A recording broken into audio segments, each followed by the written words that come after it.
Welcome to Family Gamer TV. Now, if you track with the channel, you will know about Osmo, but we've got a bit of a treat today because we've got another new Osmo game, and we've got Pramod Sharma, CEO of Osmo. So welcome to the channel. Thanks for coming back. Thank you for having me. And we've got a new game on the table today, Monster. This feels like a bit of a departure from the stuff we've seen previously. Do you want to give us a little sort of potted introduction to it? Idea of Osmo Monster is has been on our mind from last 3 years actually. Since we started the company, we wanted to build an experience where you interact physically with the character. So Osmo Monster has a character Mo, and you interact with the character through drawing. And Mo helps you create a magic show with him, co-create a magic show, and have this fun, interactive, creative experience. And so it feels a bit more sort of cinematic, the experience we're having with our monster friend. Was that part of the inspiration? Yes, the inspiration has been the traditional cinematic experience has been unidimensional, one-dimensional. You go on a theater, you watch a show, and that's pretty much it. We wanted to turn that one-dimensional, one-way interaction into two-way interaction. What if you can what if the characters can come into your world, but the show can come into your world, and you become part of that show. So having this two-way interaction has been a huge inspiration. We all love cinematic experience, myself and our kids, and we think we can expand that and build upon that. It reminds me a little bit of Xbox Kinect when you had the camera, and they had some Disney properties as well when that was first launched on Xbox 360. How does the Osmo experience differ from what you could do with Kinect? I think we're really pushing the boundary of what is the two-way interaction could look like. So, for example, when you draw, your drawings are part of the Mo's world, and they start getting animated. So we try to blur the boundaries as much as possible. You don't, when you're playing with Osmo Monster, you don't see the difference between what's physical and what's digital, what you are doing and what's already coming with Mo. And I think blurring of the boundaries is I think what we sort of pushing much harder than what has been done in the past. Nice. So clearly, what has been done in the past is a huge inspiration for what we are doing at Osmo. Nice. I like the ongoing, the sort of simplicity with all the Osmo games. You just have your reflective lens at the top, and then we've got this new drawing board. Do you have one there for us to see? Yes, I had this drawing board. It actually has a wooden background. I'm pretty proud of showing off. And then it's actually a very high-end, highly engineered surface. We actually put 9 months of engineering to design it. Nice. And we've done a lot of stress testing instead of scratching it and trying to get it stained. And it also comes with a pouch with markers, and there are 6 chalk markers with the creative board. And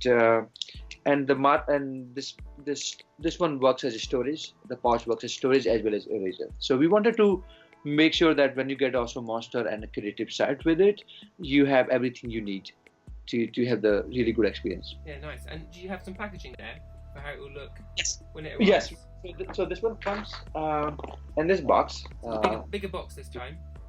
It's actually much bigger than the PS1. It just because of the size of the board and everything else around it.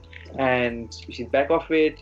The creative set is inspired because we have 3 drawing apps at this point. Newton, when we launched the first time Osmo, then we launched Masterpiece last year, and now we're launching Osmo Monster. And each one of them is around drawing. So we have been asked by our users for a long time, can you repackage a sort of a drawing box, the drawing tools together to really have a clean experience for our users. So this time we decided with the launch of Osmo Monster, we are going to have a creative side. Nice. As well.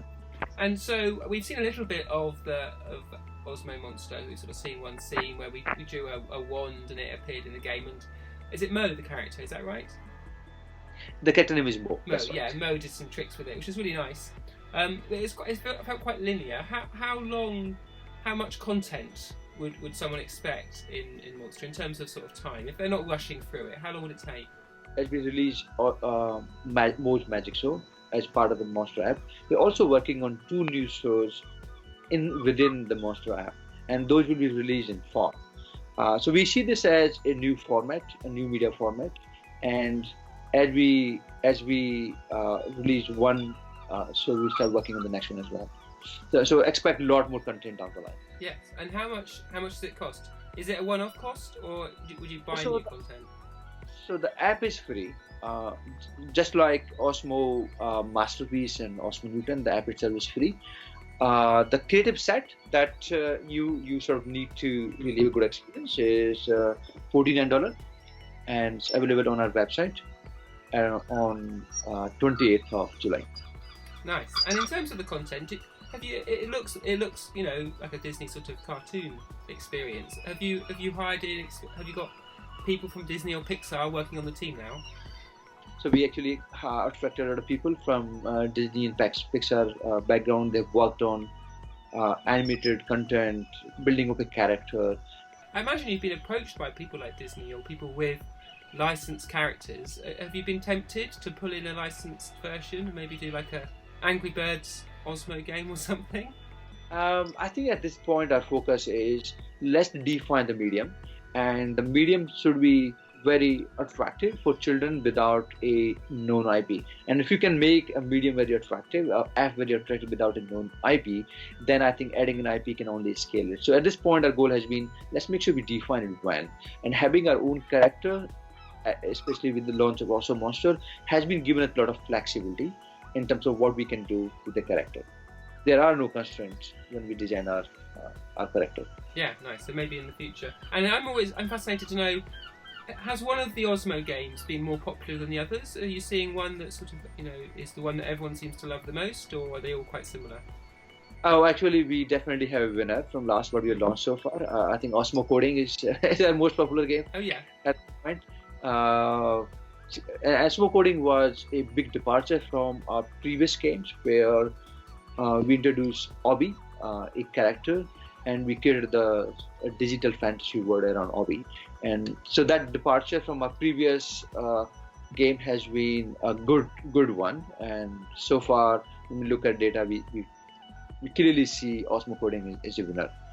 Great. Well, thanks for showing us Monster today. I'm sure we'll see more Osmo games to keep popping up before too long. But we'll look forward to getting our hands on it. So I can't wait to see what my kids make of it. So yeah, thanks a lot for your time. Thank you.